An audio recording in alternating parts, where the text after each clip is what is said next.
शून्यवादी पाश्चात्यदेशतारिणे वाञ्छाकल्पतरुभ्यश्च कृपा सिन्धुभ्यैव च पतितानां पावनेभ्यो वैष्णवेभ्यो नमो नमः। जय श्री कृष्ण चैतन्य प्रभु नित्यानंद श्री अद्वैत गदाधर श्रीवासादि गौरभक्तवृंद। हरे कृष्णा कृष्णा कृष्णा हरे हरे, हरे Ram Ram Ram Hare Hare.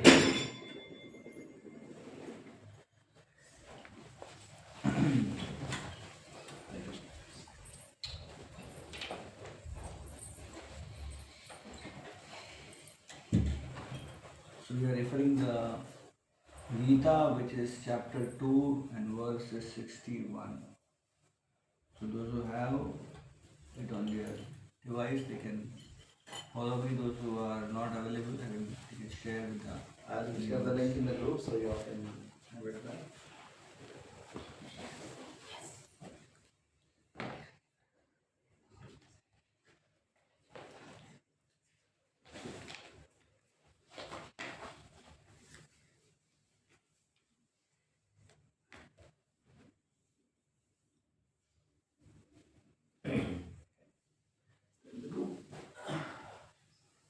Everyone has it? So I will recite it and then you can follow me. Okay. And then once I do it, then some of you can also recite it. This is Bhagavad-gita, chapter 2, 61st verse. Tani sarvani samyamya. Tani sarvani samyamya. Yukta asita matpara. Yukta asita matpara. Vashehi yasyendriyani. Vashehi yasyendriyani. Tasya pragya pratishtita. Tasya pragya pratishtita. Tani sarvani samyamya. Tani sarvani samyamya. Yukta asita matpara. Yukta asita matpara. Vashehi yasyendriyani. Vashehi yasyendriyani. Tasya pragya pratishtita. Tasya pragya pratishtita. Tani sarvani samyamya.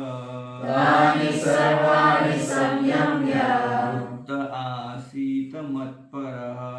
Yukta asita matpara. Vashehi yasya indriyani. Vashehi yasyendriyani. Tasya pragya pratishtita. Tasya pragya pratishtita. Anyone wants to try this verse? Speaking this verse. तानि सर्वाणि संयम्य तानि सर्वाणि संयम्य. युक्त आसीत मत्परः युक्त आसीत मत्परः. वशेहि यस्येन्द्रियाणि वशेहि यस्येन्द्रियाणि. तस्य प्रज्ञा प्रतिष्ठिता. तस्य प्रज्ञा प्रतिष्ठिता. One more. Yeah, तानि सर्वाणि संयम्य. तानि सर्वाणि संयम्य. युक्त आसीत मत्परः. युक्त आसीत मत्परः. वशेहि यस्येन्द्रियाणि. वशेहि यस्येन्द्रियाणि. तस्य प्रज्ञा प्रतिष्ठिता. तस्य प्रज्ञा प्रतिष्ठिता. Thank you. So the translation goes like this. One who restrains his senses and fixes his consciousness upon me is known as a man of steady intelligence. In the previous verse, just to get a brief background about what we are speaking today, I am going to also read the translation of the previous one. This is the 60th verse previous to this. The senses are so strong and impetuous, O Arjuna, that they forcibly carry away the mind even of a man of discrimination who is endeavoring to control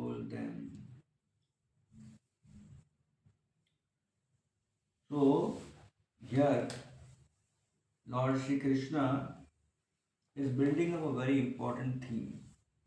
The theme is about restraint or control. Nowadays, there is a lot of talk about controlling one's emotion, controlling one's stress, controlling one's mental anguish, anxiety, mind. I remember when in India I got an opportunity to meet a principal of, or they call it director of a very reputed engineering college. So when I went to meet him, he was very happy to see me. We had a good dialogue speaking. He was mentioning that I like ISKCON people coming and giving classes because I got in touch with ISKCON when I was young. I was talking to a man who was 60 plus, but he got in touch with ISKCON when he was 25 in his days of studies, and then he went on to go to US, complete his masters and PhD, and now he was again back to India and studying an institution.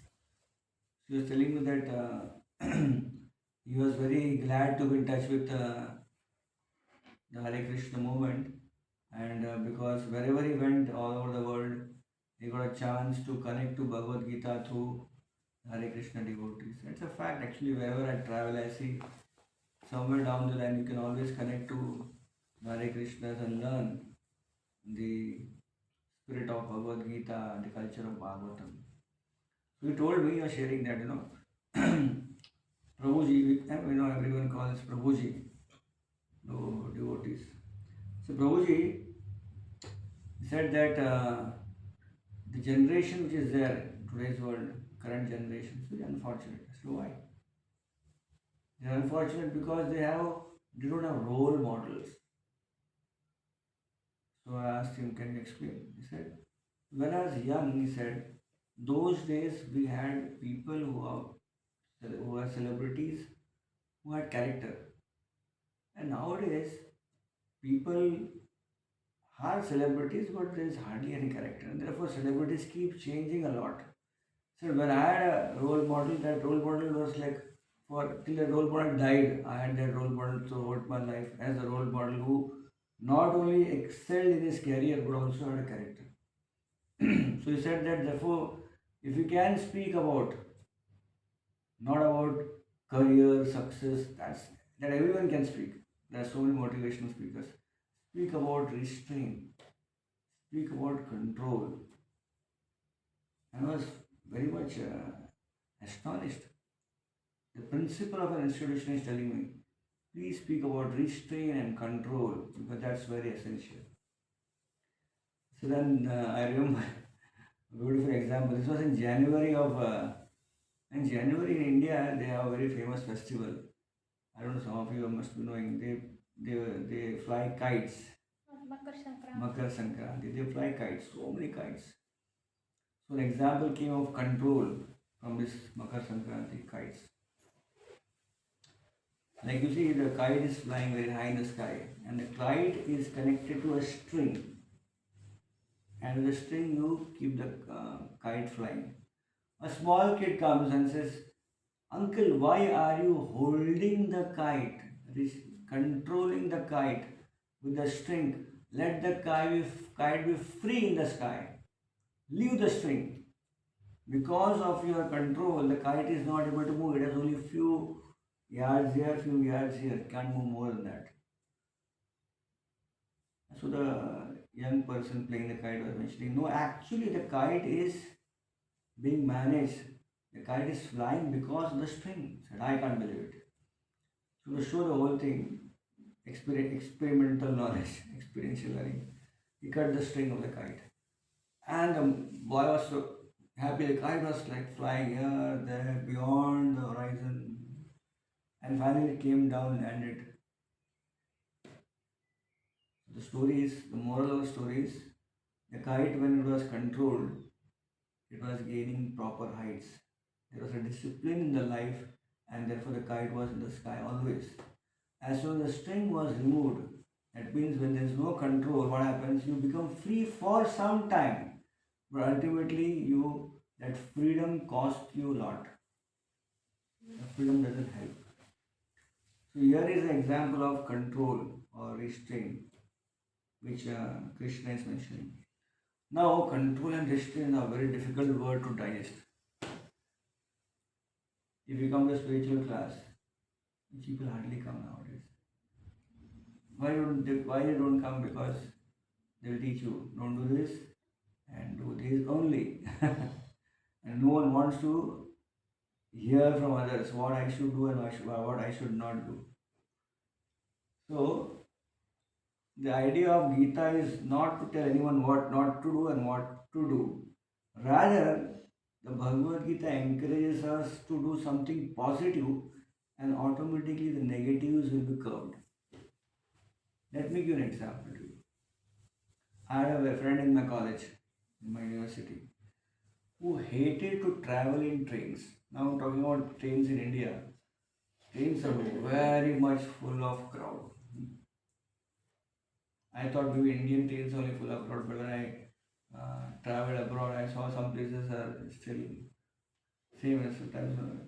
One of my friends told me when he went to Tokyo, literally there are these bodyguards waiting outside to push people in so the door closes. It's a unique way, everywhere has a different style of functioning. But anyways, he hated to go in trains because so much of rush. He always traveled in public buses. And that would mean to go through a traffic zone and double the time in travel. You would never travel in trains. So one day, now India is known for cricket match, right? Mumbai has a very famous stadium, Wankhede Stadium, and that's on the other side of the city.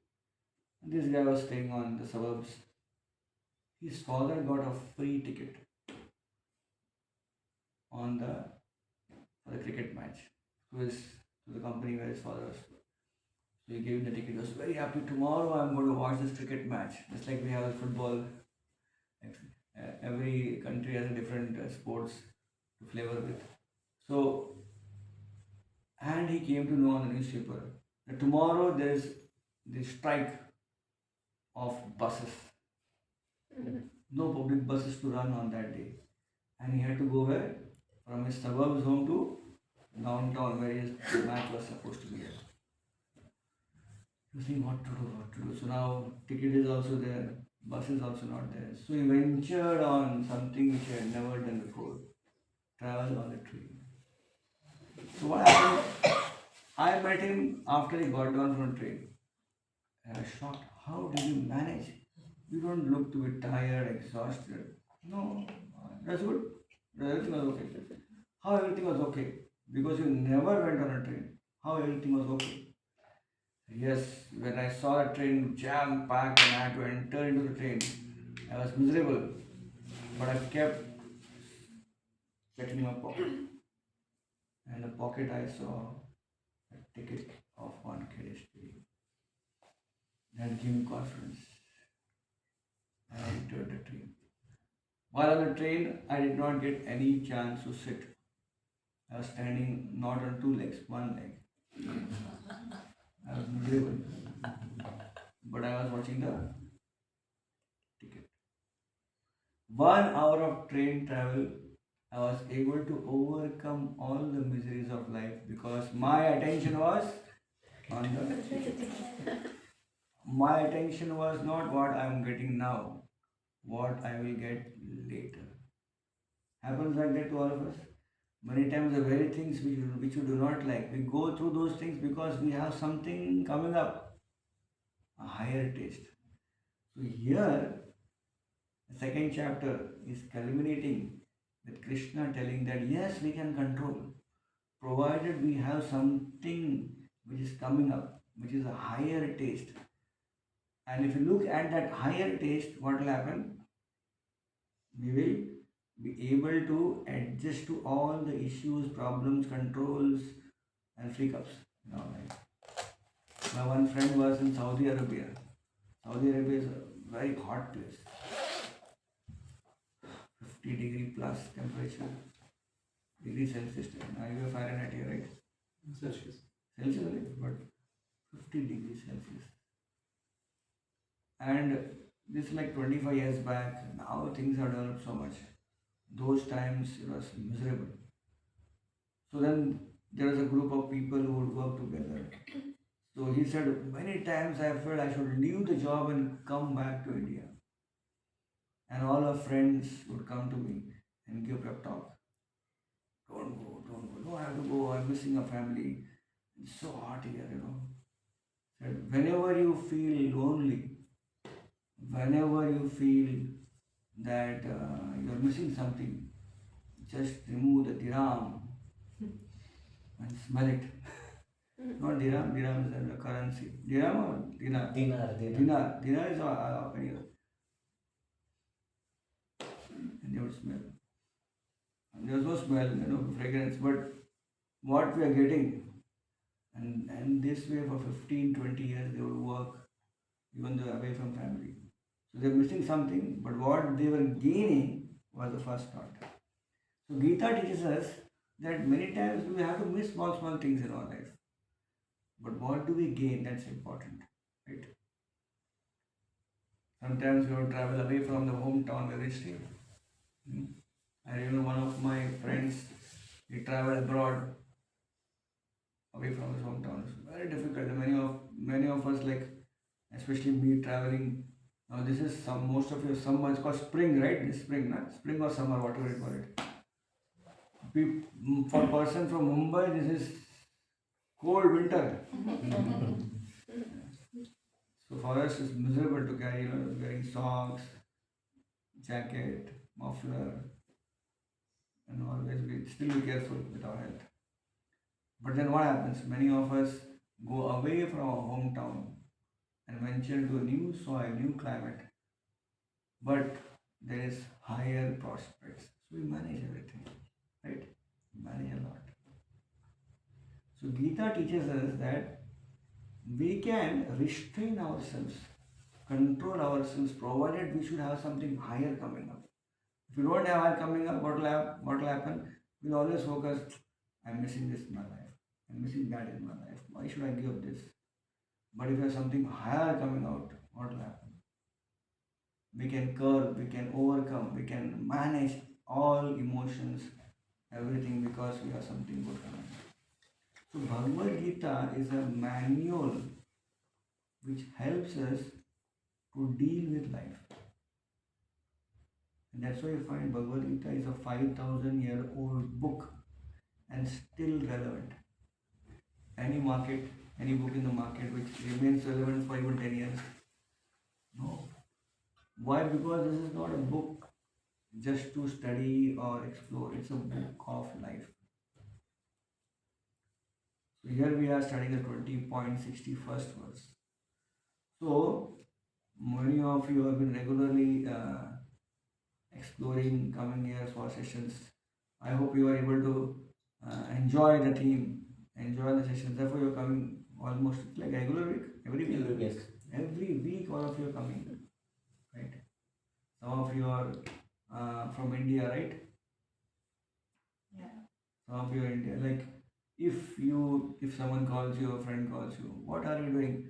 I am going for the Gita class. What? You are in Netherlands. You never went to a temple in India and you are going for a Gita class in Netherlands. Could be a serious thought. What happened? But why? Why someone is coming for a Gita class? Because the message is relevant. Right? Some of you never read the Gita and you are coming for a Gita class. Right? Why? Because the message is relevant. You carry home something with you. Right? Can I also get some inputs from each of you? I know because I generally most of my lectures are always one way, but I would appreciate if I get some contribution from you as well. If someone wants to share how these sessions have helped you, maybe one line, one sentence. Definitely not a lecture. Anyone wants to try? Break the ice. You all got there? Please, thank you. May I know your name, sir? Shane. Thank you. Yeah, I stopped drinking coffee. Wow. You guys went on a date? Yes, I wrote down the date. Which day do you have? About a week ago. So see, it's a big thing, big sacrifice. So what was the impetus for you? I found in the past when you give up things, you get a kind of power out of it, a kind of feeling of you're stronger. Jai. Wonderful revelation. Thank you. Anyone else wants to add something to what he said? Little different or little same as him? Want to add something? So there is one slok that I really like from Gita. I think it's maybe 248, which says that that you do your work and don't worry about whether the result is favorable or unfavorable. Be equipoised. It took me so many months to actually follow that, but once I followed on that, I find inner peace. Perfect. Actually, that verse is a game changer verse, you know. Because most of us are working on something. And when you work on something, you're expecting something, right? So it's easy to say, just work, don't worry about the result. It's easy to say. But when the result comes, or the results anticipate, the worry starts. Like for example, if someone is giving an examination, so there is anxiety in examination. Much more anxiety comes when the result comes on the corner. What will happen? Will I go through? And anxiety grows more when the result comes and not as per our expectation. Or, like for example, I met one student, college student, university. So the first guy who came to meet me was very sad. Result day, examination result. So I asked what happened. He said, I flunked in one subject. I said, don't worry. Life is not just one subject. I know so many students of mine who are not good in studies, but they went on to become good in their career. So that is good. So he was happy to hear from me. The second guy who came, he was much more depressed than the first one. So I thought maybe he slumped in 2 or 3 subjects. I said, what happened? 1, 2, 3, how many? Sir, no flunked. I passed. You passed. So they got percentage. How much percentage you got? I said, 70%. You got 70%. Why you are depressed? Sir, I am not depressed. Face is the index of mind. Your face is little bit very small today. So any serious problem? He said, no, sir. Something is there. Tell me, please. So I told that my very good friend who always sits next to me. So I gave him all the notes from my side. And he studied all the things because I gave him the notes to study. And he got 75%. And I got 70%. So he was having 70%. He had passed. But he looked more depressed than the person who flunked. Why? Because of comparison. When the results come, what happens? There's an issue. So when you're putting efforts, it's more like a detached, relatively. But when results come, you become very conscious. So what you said, I could immediately connect with that student. Thank you. It's a very beautiful verse from the Gita, which speaks about what is karma yoga. And the famous verse, karmanyavadikaraste ma phaleshu kadachana. Right? Wonderful. Nice realization. Anyone else wants to try? Yes?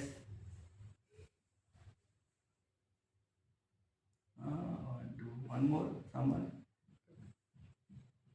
Usually, I just call them by name, so maybe it's good time to also introduce. This is Ashutosh.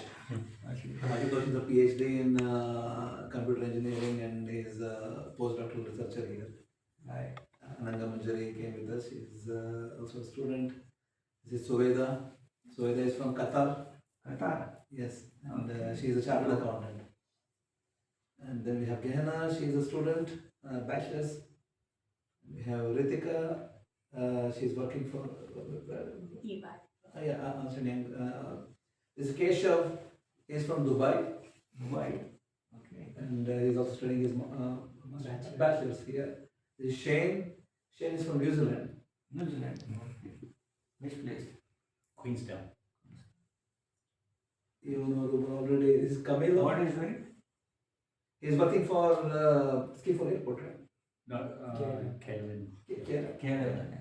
And Skipple. Yeah, that's cool. Yes. We met him last year at Rath Yatra and then he started coming from there. Okay, yes. This is Camilo. He's a student from US. He's this one. Ruber, you know already. Oh, I don't know anyone. Her name is Ruber. She comes here once in a while. Cooks also for the program. He's the main person today. Yes. This is Camilo. Camilo is from US. He's a transfer student. He'll be here for a few more months. Wow. I met him last week in the temple and then he's here. Which place in the US? I'm from California, but right now I'm studying in New Mexico. Thank you. Thank you. Thank you. Yes. One of them Yeah, is both a are- birthday. Yes. What's your birthday? What's your name? Karishma, yeah. It's a birthday. It's the first time she's coming. On a And it's a birthday. birthday. Auspicious. Yes. And what's your name? I'm Roshi. Your Karishma's friend? Yes, now I'm her sister. Ah, okay. So, Yeah. thanks for coming. Then we have Diliana. What they are doing? Karishma. They should tell. I don't know. Actually. I'm student labor law. at the Most of your University students, huh? Amazing. of Utrecht. Yeah, almost.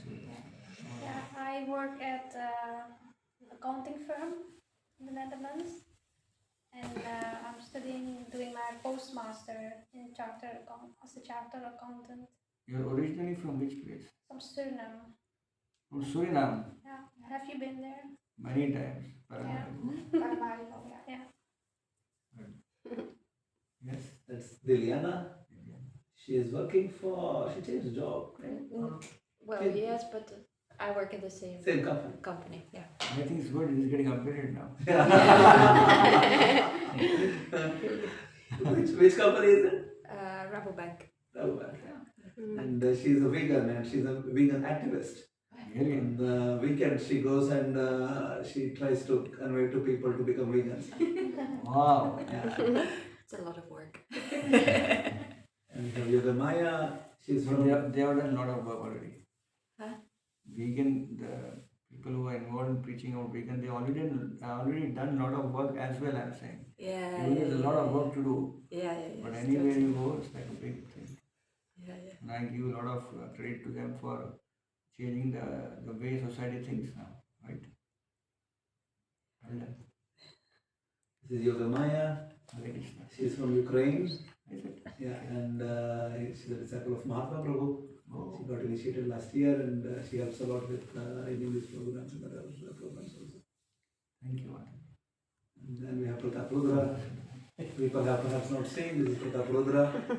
And he lives in Amstelveen, just got a new house in Amstelveen and yeah, has a small baby now. And yeah, he's a nice person. We also have programs in his house every Thursday.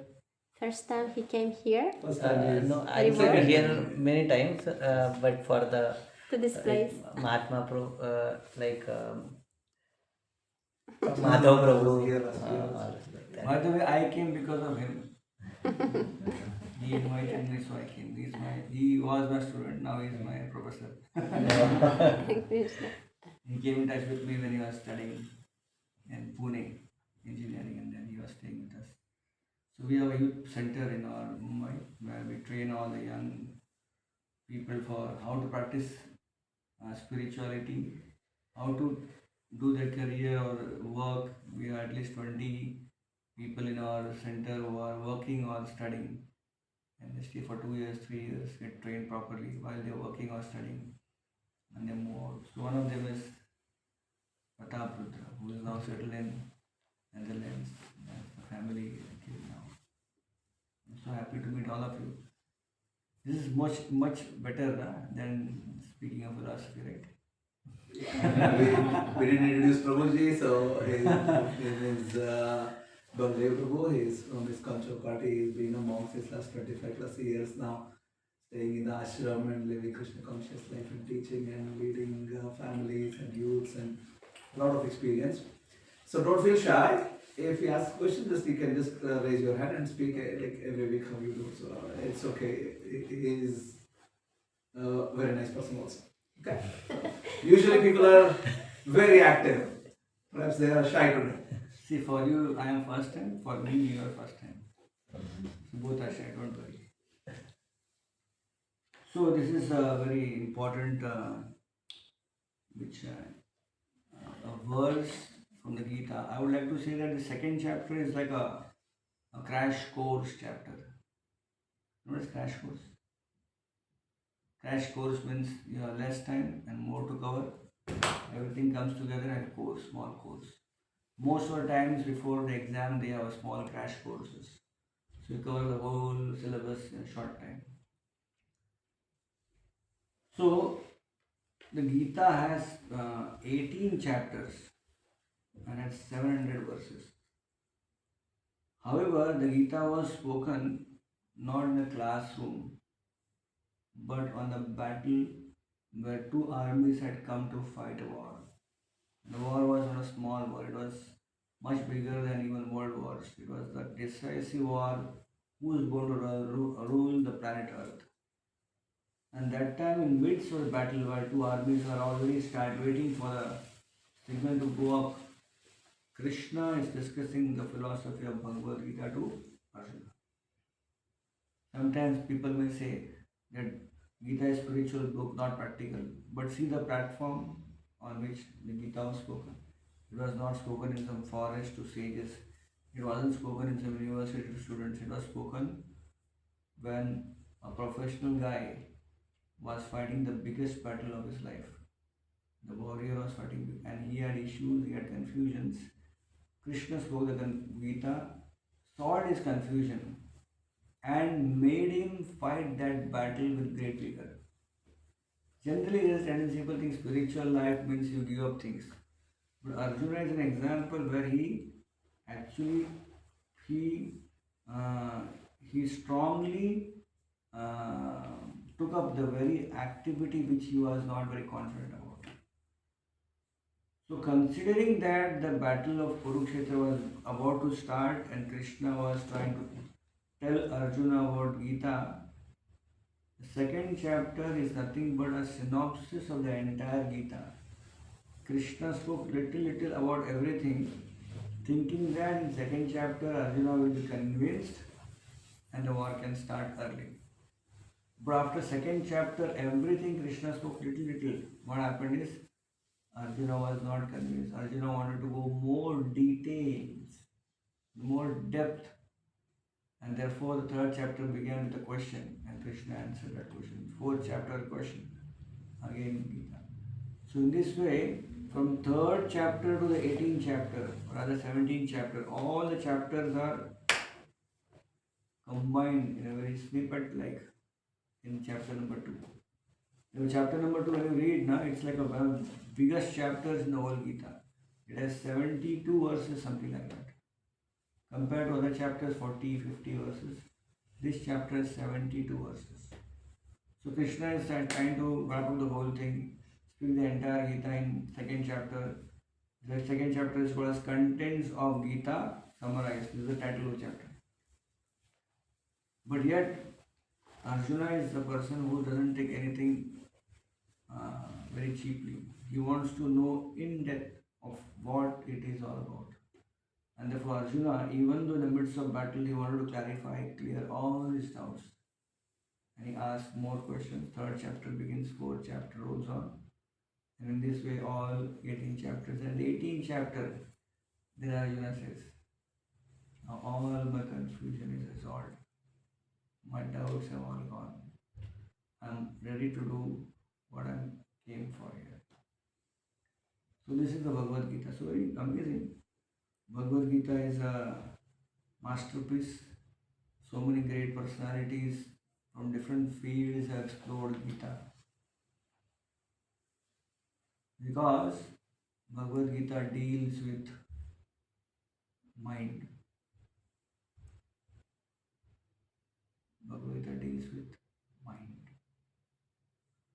Mind is something which we are not able to deal with in our own life. Yes, anxiety, stress, emotions, fear, they're all different expressions of the same mind. Mind your mind. And Bhagavad-gita is a powerful book which can deal with, teaches the science of mind. I remember a beautiful verse which is from the Mahabharata. It's a beautiful story behind it. This will give you an idea about the whole theme. Mahabharata is the story of five brothers, five Pandavas, and they went through hell throughout their life.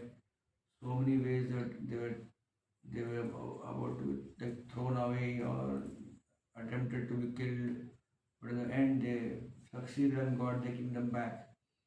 So one such incident when they were exiled in a forest, these five brothers were going through, and they are thirsty, feeling a lot of need of water. There is no water available anywhere. And one of the brothers climbed a tree to see something is very far, we can see from there. So he saw some birds flying.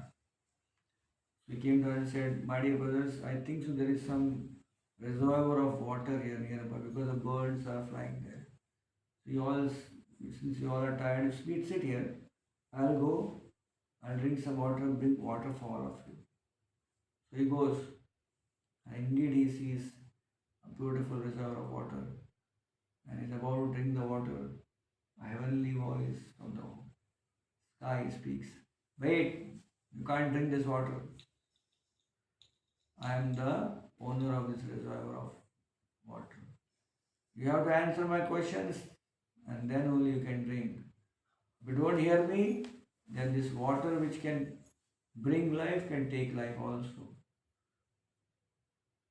So the first one to go was Bhimsen. He said, "Hey, I don't believe who is this, who's going to speak, someone is speaking. Let me drink water and then we'll deal with this person." So he drank water and he became lifeless. We are waiting here. What happened? Is Bhima bringing water or swimming in the river? They are enjoying fun. So one of them go. Arjuna goes and sees Bhima is lying lifeless. He is thirsty, about to drink water. The voice speaks same. And Arjuna says, "First let me drink water, then we'll see." Drinks water, he is lifeless. Then one by one all the brothers go, except last is Yudhishthir. All four of them lifeless. And Yudhishthir is alarmed. Four of them mighty soldiers, warriors are lifeless. He is feeling thirsty, about to drink, the same voice. He says, "Yes, let me know. What's your question?" Yudhishthir is thirsty. His brothers are lifeless. This heavenly voice asks 100 questions. How many questions? 100 questions.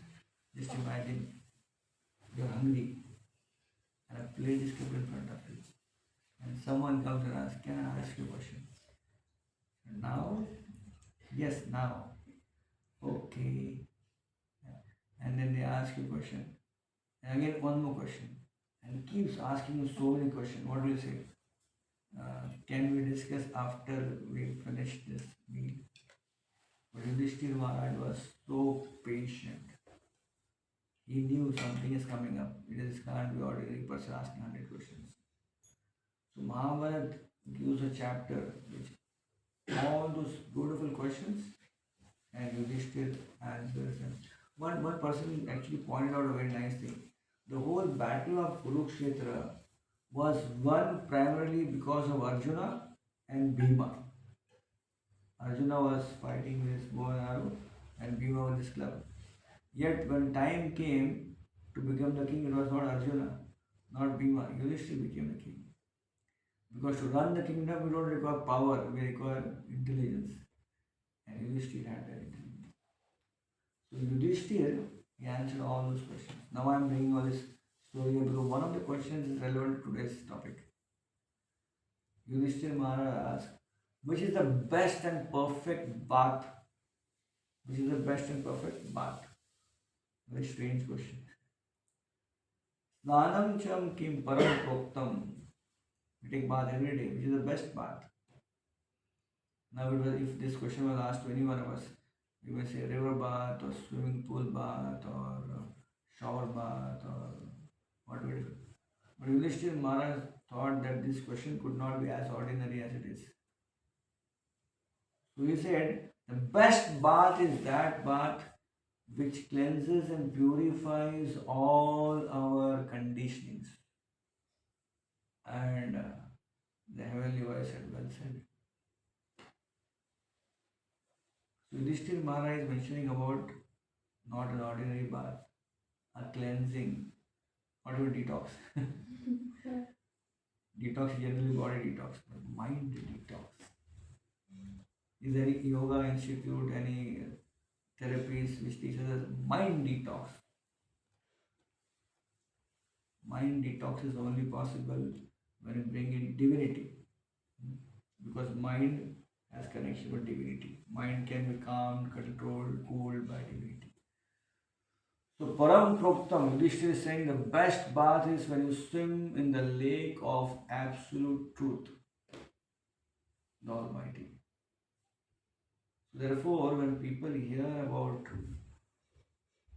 Lord, the teachings of the Lord, they feel solace, they feel calmness. Many people say when they go to temple or church or synagogue, they feel very calm, quiet. What's so special? The same building, right? Many of the buildings are made bricks, mortar. The church or temple also the same building, same mortar. What is the difference? Energy. Energy. Because that place deals with divinity. Divinity with the mantras, the hymns, the chants, and the scriptures. They emit an aura which affects us, which cools and calms us. And therefore people say, I felt very peaceful when I went to a sacred place. So if you can go for 2 minutes and sit 5 minutes and feel peaceful, just imagine if you are in touch with those hymns or those vibrations always, you always feel peaceful, right? Therefore, amazing. People nowadays think of religious institution as a place just to bow down, pray 1 or 2, 5 minutes, 10 minutes, and come out of it. But it's not just a prayer hall; it's an institution. It's an educational institution where we need to learn something.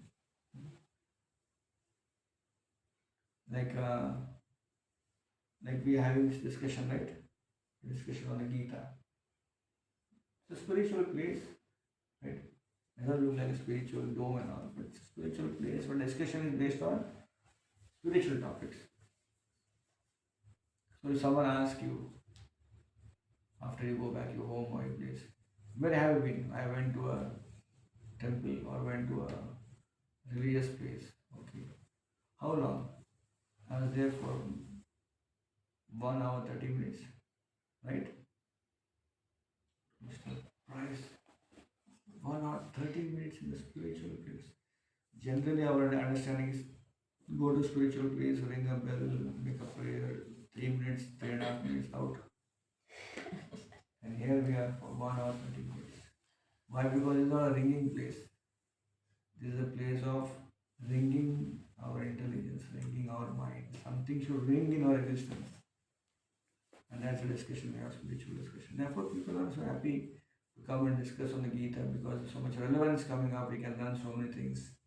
The first time ever I attended a Gita class, and frankly, I did not understand anything because it was new for me, concepts were new. But there was one sentence which just hit me. Hit me so hard, I liked it. And I came again to get one more sentence like that for the next talk. And so spiritual topics are very deep and philosophical. And we will not take home everything, but we'll definitely take home one thing. And then one thing will bring us, one thing will help us to control our emotions, to help us grow inward. Snanam cham kim param proktam, the best bath in the lake of absolute truth. So I'm tired now. Any questions, comments? Yes. I have a question. Marishma, right? Yeah, Karishma. I have the Bhagavad-gita at home, Okay. but I read only the page which said the first was Hey Krishna Karuna Sindhu Dinabandhu Jagatpate. But farther than that, I never come. But I have it at home. I do everyday arti. I sing bhajans for the Lord. But how do I read the Bhagavad-gita? Is it like a story? Every day, one page? How do you read it? There are different ways of doing it. There is no fixed way. But since you're asking me a question, I remember one gentleman I met. I happen to also travel and preach in interiors of India, many villages I go. This guy was like I really was fascinated. Like I met him 10 years back. So he works as a driver for a state transport bus in a village. 12 hours of duty, quite intense. And 1 week more day shift, and the next week is night shift. So I just asked him, so you read Gita? I said, yes, I read Gita. I said, how many times you read the Gita? He said, 40 times. What? I said, did you read the Gita 40 times or open the Gita 40 times? I read the Gita 40 times. Since how long? 15 years. How do you manage? 12 hours duty. He has 3 kids, wife and widow mother to take care. Properly engaged in household duties. Has a very, very difficult job. How do you manage it? Before sleeping, I thought I should read one verse of the Gita. So since last 15 years, every day before sleeping, I open the Gita, read one verse. If you read one verse, it will not even take 2 minutes also. Translation, the words, translation, and there is purport of Srila Prabhupada. You should read that. Read that within 2.5 minutes. So big purport, maybe 2.5 minutes. Usually 1.5 minutes maximum. But I said that if you read every day one verse, and there are 700 verses, so you should take 2 years for one Gita to complete, one time. How it 15 years, you read 40 times. So you know, Gita verse is like a sweet ball, gulab jamun. So when you take a gulab jamun, what happens? You always want one more, please, right? So when I read the Gita, so I usually read only one Gita for many months. But someday I thought, I will read 3 verses, right? So I read 3 verses. Sometimes 5 verses. Sometimes again 1 verse. Based on my day, I'm tired or very exhausted, the modes. 1, 3, 4, 1, 1, 1, 4, 4, 4, 6, 7, 10, 1. Every day minimum 1 verse. And here was a person who was actually inspiring me. Why not every day we study the Gita? What's wrong? Just one verse, 1.5 minute or 2 minutes. Can't we give a Gita? Worth 5,000-year-old literature coming in our house, there sitting there. All we need is to open it. And nowadays we do not carry a book also. It's all in the mobile. And many times before sleeping we just open the WhatsApp. And half an hour is gone. Oh, I want to sleep at 10 o'clock, it's now 11 o'clock. What is this? Better we pick up the mobile and read one verse of the Gita and get some nice knowledge before we retire for the day. So this is one way of doing it.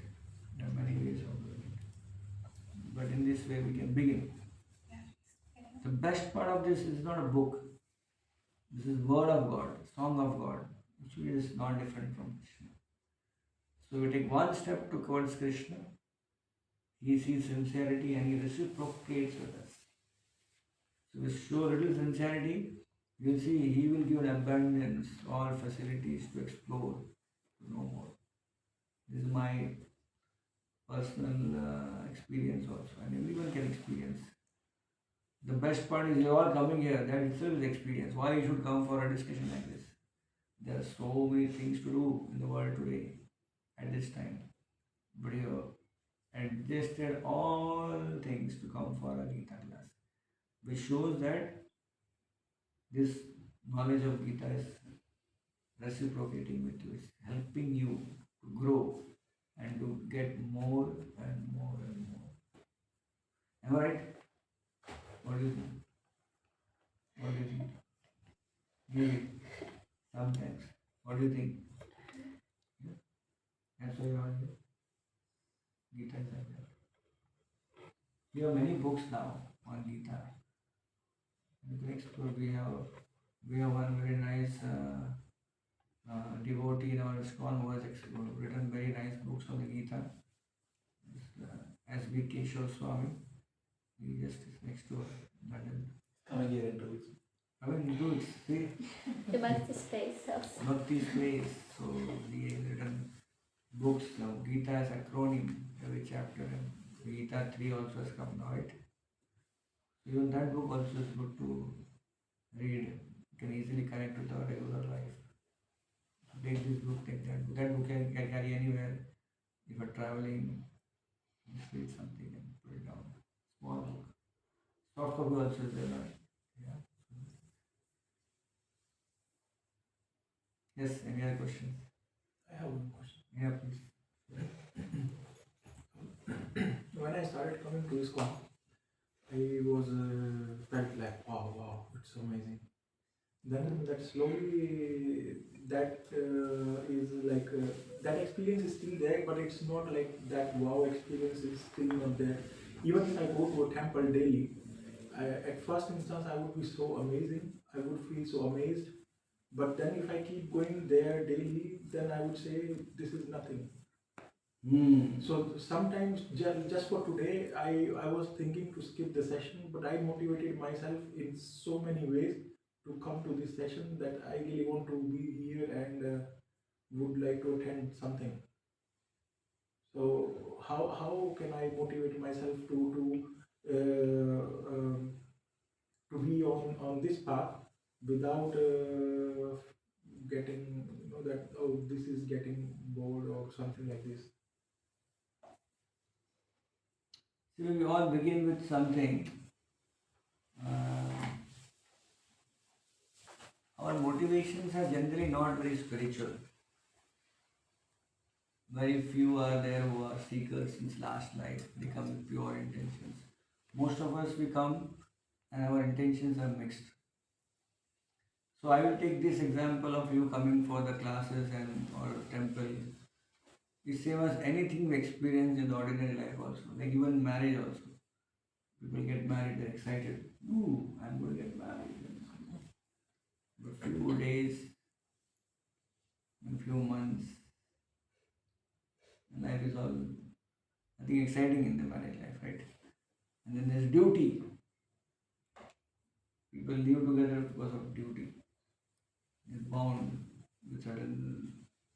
And eventually, what happens when they grow and they get married, they get kids, and when they grow old, then they become dependent on each other. And that's where the real love is. You see, sometimes, at least I have seen my parents and many parents like that. There was love initially, after a duty, a lot of, what do you say, difference of opinion, things should be this way. But eventually, when old age crept in and they were completely helpless, then they became very much connected and dependent. As a unit, one single unit. Not tolerating, now appreciating each other. And this is everything in our life. So we come, because we are not fully spiritual, we come with those kind of background with us, material background, even to a spiritual realm also.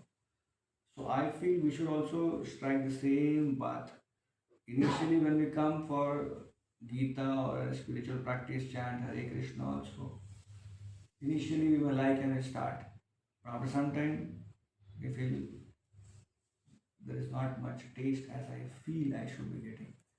So then it moves from what I like to what I should be doing.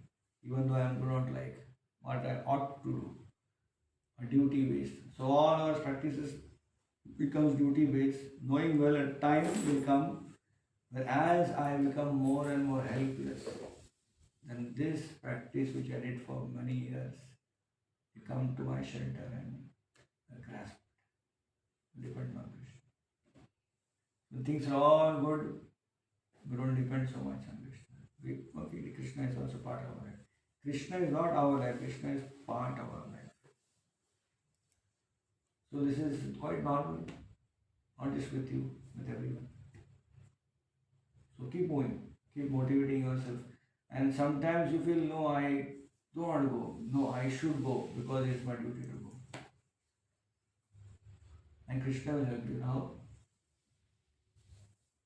The day when you don't come, something miracle will happen. That day something special will happen and everyone will go, you will come today, it was so nice. Oh, I didn't come. I go every time, but this time I missed. Because this time Mataji made some special prasadam, I missed that.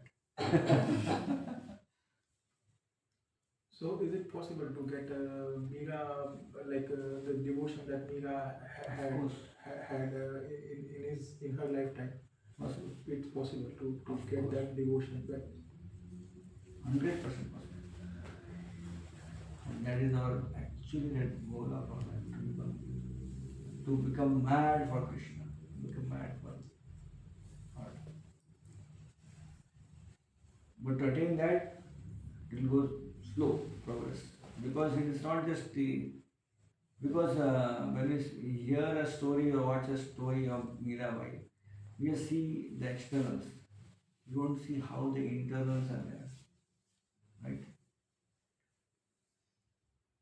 I give example. I was in Ljubljana, Slovenia, just a week back. We had Nrsimha Chaturdashi festival, the celebration of Lord Nrsimha. The devotees there they performed a very beautiful drama, and never seen a drama with that angle. Generally, drama of Nrsimha is always Prahlad, Nrsimha, and third guy is Hiranyakashipu. One villain, one hero, and one is God.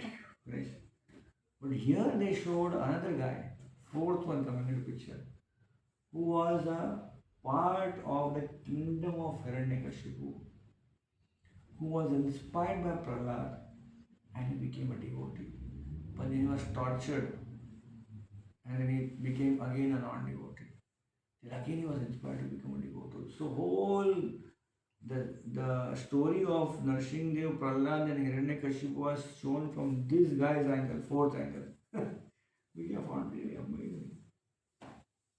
So what I learned from there is always we see from the angle of what went through. But if you see another angle, that Mirabai, when she was there, what was the situation around her? People around her. A third party analysis of Mirabai. Then you understand she had to go through a lot. So if you want to have Mirabai is like that great devotee, like that person, we have to also go through a lot. Right now we are not so ready to go through really lot. So Krishna is also offering little. Right? If someone asks you, want to become Mirabai today? You say, yes. Are you sure? Wait, maybe let me take some time. Not just press a button, you become Mirabai. Want to become great devotee? Jesus Christ. Before you become Jesus Christ, you have to crucify. You have to go through all the tortures and always smile and say, oh Lord, please forgive them. I can't forgive even one person in my life. Right? Even if some person doesn't smile at me, I become angry. Why that person didn't smile? I don't want to forgive that person. To become great saints takes a big deal. So we go actually go on anything. You're doing PhD now? Postdoc. Postdoc. So ask someone, want to do PhD? No, what's wrong? PhD is, first to take admission, PhD is itself a big thing. Then you go through the whole PhD. Right? PhD is not an easy thing. Easy thing. Quite tough. So everything requires some time. And more gradually it goes, more sweet it is. But till that time, it is duty based. There is not much love, but duty. It is good, I like it. No matter whether today I like it or not, I am going to do it because last time I liked it. The previous experience, I keep going. I think so, end here, right? End here or continue? No, you can next 10 more minutes more. Okay. Because here it's like 9:30 is night. In some places, the sun tells us time is now over. Here 9:30, the sun is still on. Yes, any questions, comments? Nilabhar should add something. Others can ask questions. Everyone, he speaks a lot good, no, right? So I should also hear you, Baba. Why you are keeping me away from this? Maybe Happy to hear from you. 2 minutes. No problem. Feel shy for that. Question. Okay. What's your favorite verse from the Gita? My favorite verse from the Gita or in general? From the Gita. Matra sparshastu kaunteya sitoshna sukha dukkha. Second chapter.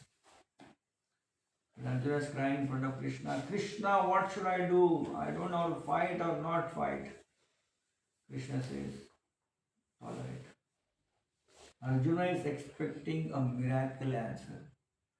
We expect miracles. Something is going wrong. Change it. Change it now. Why God is not changing it now? And God is saying, tolerate. Because even if He changes it now, tomorrow again situation will come. Is God going to come again change you, change situations for you? And every situation, we are not the only people. Just imagine, you're all thinking, it's very cold, God make it hot. But there are many people who want it cold. So there are many contenders for every situation. Lord tells us a brilliant formula. Tolerate. Because this tolerance will help you go through it, you grow through it, and any situation in this world is never permanent. What it is today will not remain tomorrow. So the best thing is tolerate. So matra sparshastu kaunteya sita ushna sukha dukkhara agama paino nityastam stitikshvashtu bharata. Learn to tolerate. This is one of the verses which I like. Which verse you like? The one we studied today. Really? Wow. Good. Thank you. You like to restrain your senses, you are very advanced. Yes. You're enjoying it? I'm asking you. Yeah, I'm enjoying it. You are thinking a lot, contemplating, very nice. Very deep person. I'm seeing you very absorbed and is thinking so much, very deep. Thank you. You. Want to add something? Yes. Oh, okay. I don't remember your name. Shane. KLM Airlines. I like chapter 6, verse 6. Okay, good. I guess you know it off by heart. You know it off the top of your head already, I guess. Yeah. You want to share something with all of the other devotees who are here? Which verse you are referring on 6th chapter? What does it say? Just It is saying you are your own worst enemy. Basically. That's how I interpret it. mine is best of friends, worst of friends. Never. Yeah. Exactly. Thank you. Our Dubai friend is very cool. Thank you. Enjoying? Yeah. Yes, Pratap Rudrapu, you want to add something? Yogamaya Mataji, you want to add something? You can turn the camera on. I was shy to talk. Maybe I can add something. Please, why not? Anyone, I didn't take some names, so you can. No worries. in the beginning of the class, you asked what is that one difference you've seen, after you started coming here. So I'm actually from Delhi, and I did my master's in London, and then I moved to Amsterdam. But even then, and I was working here for 2 3 years. At the back of my mind, I always had this that I want to move back to Delhi.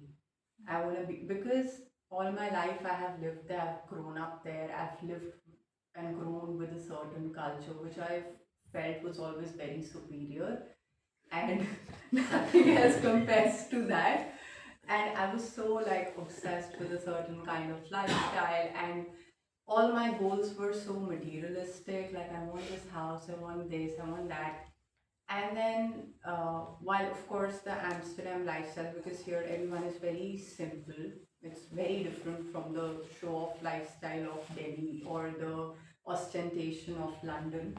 So, obviously Amsterdam did have that calming effect on me, but ever since I started coming to Bhakti space, I started to realize that all of those ambitions and goals that I held really strongly to myself, they're all just going away from me, and now I don't want most of the things that I wanted earlier in my life. And in fact, earlier whenever I used to pray to God, I used to visit temples, and I would always be like, please give me good marks and give me good grades, and please give me this and that. I would always have something to ask from God. But now, for a very long time, I have never asked anything from God. Like I have my problems, I keep dealing with it, but I never ask God for anything, because now I have this very strong understanding of karma, and I'm really willing to go through or accept whatever the universe has to offer me. And I know, like, good or bad, neutral, whatever it is, it will come to me and I cannot escape it. So I have stopped asking for things from God. So this is one of the very positive aspects that I have seen. And also, like earlier we had discussed with Prabhuji, that the goal of Krishna consciousness is to please Krishna. So I really resonate with that fact that, yeah, I just want Krishna. I don't necessarily want anything from him. Good one, thank you. I heard Hindi shairi. I'll explain in English also.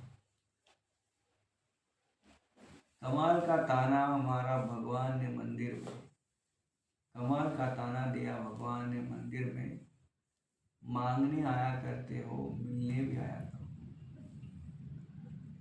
So it mentions that it's a creation, someone's human creation. There's no scriptural relevance, but the message is very powerful. So this poet or whoever it is, he is like saying that, he's saying, Lord is saying in the temple, you all guys are coming to ask always something from me. You always come to ask something from me. Come sometimes to meet also me. Right? You always go with an agenda. Temples or synagogues, pray something. It should not happen, it should happen. But there is so many things which we have never asked, but they are still with us, right? Have we asked for everything which we are having good in our life? No. We have aspired and asked something which we want, but there are many good things which are already there which we never asked, but they are there with us. So one should be grateful for what we have already received. Just imagine someone, you have a friend, no? Always keeps asking every time, can I get this? Can I get this? You will try to stay away from that person who is too much asking for. Every time, can I get this? Can I get this? So I was with Radhanath Maharaj, one of the ISKCON leaders, and he was mentioning to us, we were in Tirupati, it's a very famous temple. So he mentioned that generally people go to Tirupati Balaji to ask something. But now we should train ourselves and we should not ask, we should ask, but ask something else. Previously, now we should ask, how can I serve you? Previously, we used to ask him, how can you serve me? So you would ask, I want this happiness, oh Lord, you can serve me this way. But now you should ask, how can I serve you? Change your consciousness. Right? So many times we do the same activity, but there is a change of consciousness. How you do what you did earlier. So spirituality is not going to change your life. Spirituality will change your consciousness.